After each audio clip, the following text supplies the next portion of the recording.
All right. So welcome, emotional warriors. Today, I want to do something a little different. I've been talking about this daily storm, this idea that I have in my mind, maybe earlier in the day.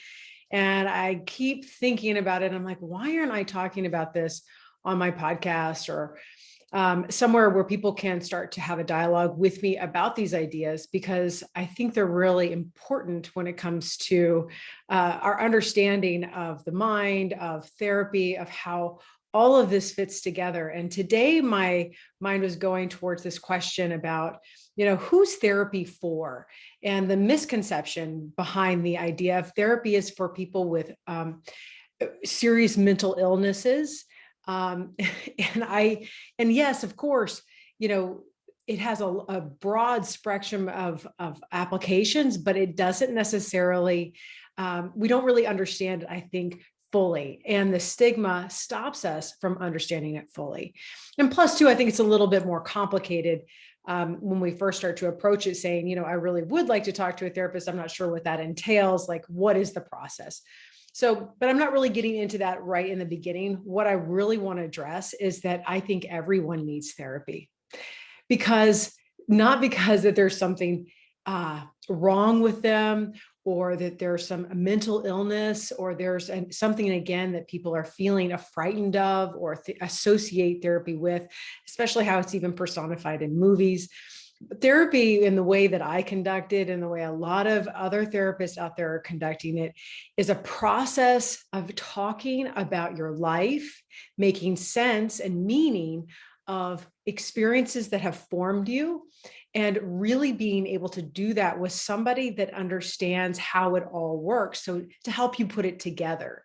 And parents actually were your first attempt at trying to do this as children. And if you didn't have parents who helped you make meaning of how you felt, the experiences you were having, also allowed for you to have some of those experiences and challenged you to grow, then a lot of times you have to do that work for yourself as an adult. And that work is not easy to do by yourself if you've never done it before.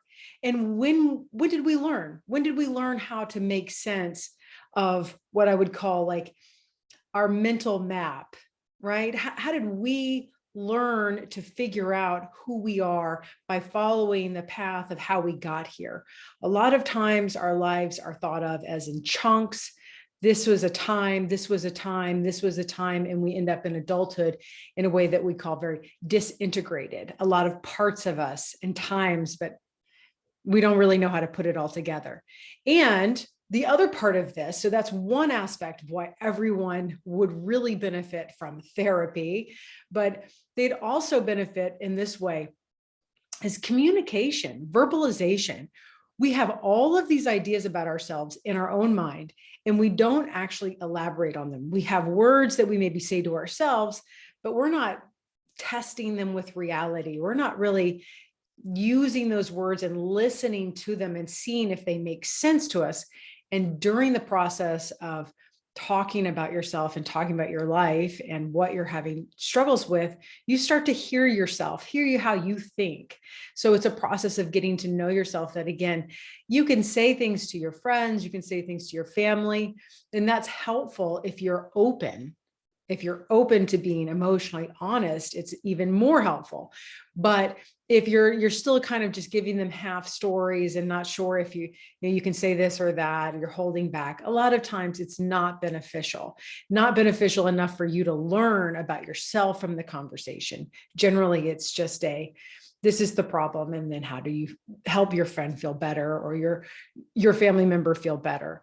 So, and that doesn't really help them understand themselves. There's a different process there. And then I say this last part is communication. You also get to practice communicating with somebody and seeing how they are able to hold space for you and listen. And that is also a very growth-oriented experience, without always having to answer somebody or be right or have to defend yourself. That is another process that we don't get. I mean, meaning that we can get in therapy what we're not getting out in the world.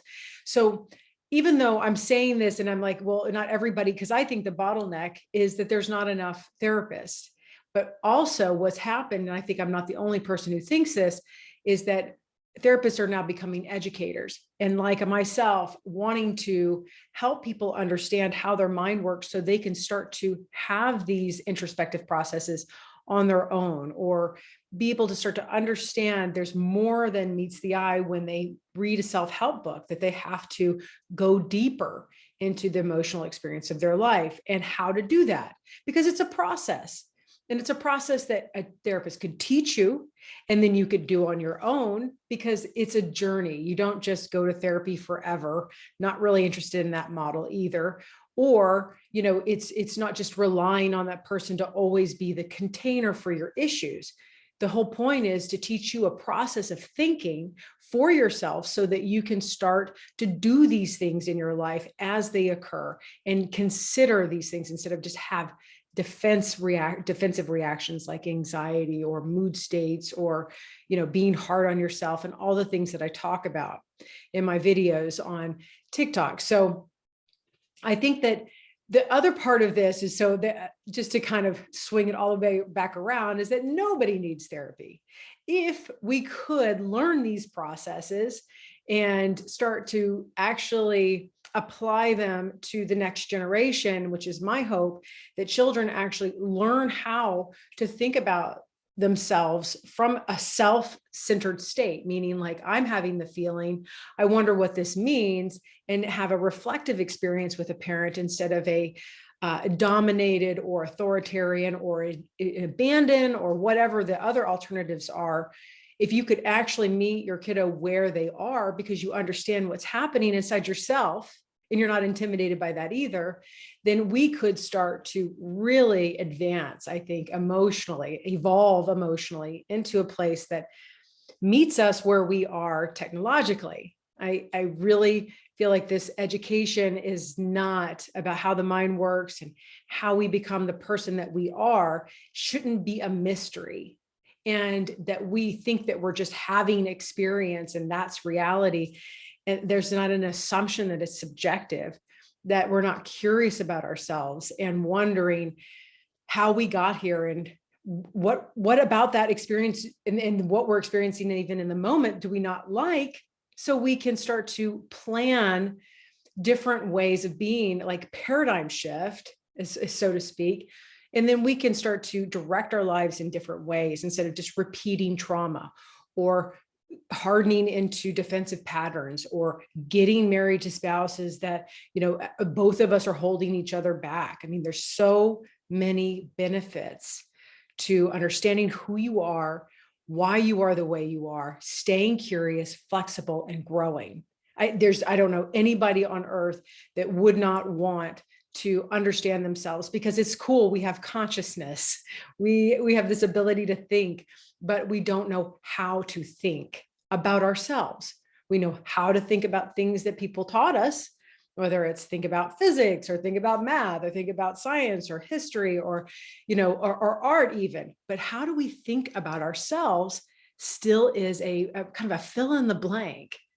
And I think that we should be able to, not in Psych 101 courses right now, this is just kind of my dig on that. That's not thinking about yourself.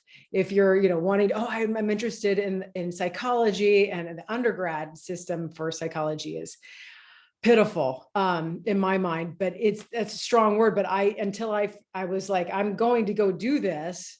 Okay, now, but wait a second, none of that turned me on. None of that really got me going. None of that was answering the questions that I had about the mind. And so I found psychoanalysis at the graduate level, and exploded. That was exactly what I was looking for. That was a detailed description of everything that I was interested in understanding. And so I dived headfirst into that and continued. But that process, I still don't think graduate level studies needs to be where we tap into that information. It is really elementary in a lot of ways if we really study it, learn it, and becomes our second language, because it's about us. We are the thing we're studying. It's not outside of us. It's not even as complicated as some of that other stuff. So this is my take on everyone needs therapy. No one needs therapy. What we have to do is educate ourselves and start to apply it. And there are so many great people out there. There are amazing books, and there are therapists everywhere right now educating just like myself. So I'm trying to develop a tribe of emotional warriors, men and women, wanting to learn about themselves and codependency specifically, because I think it's such a meta issue that includes so many aspects of what we struggle with, that we can really work in that scope and get a lot of benefit if we were to able to really dash out a lot of that and move it in a different direction. So I hope that you follow me on my daily storm, the Emotional Warrior Radio or podcast, and that you continue to want to learn and grow. And I will come and give you my brainstorm as often as it comes up, and you'll just have to check in on the podcast. And I'll also put this out on YouTube. All right. See you later. Bye-bye.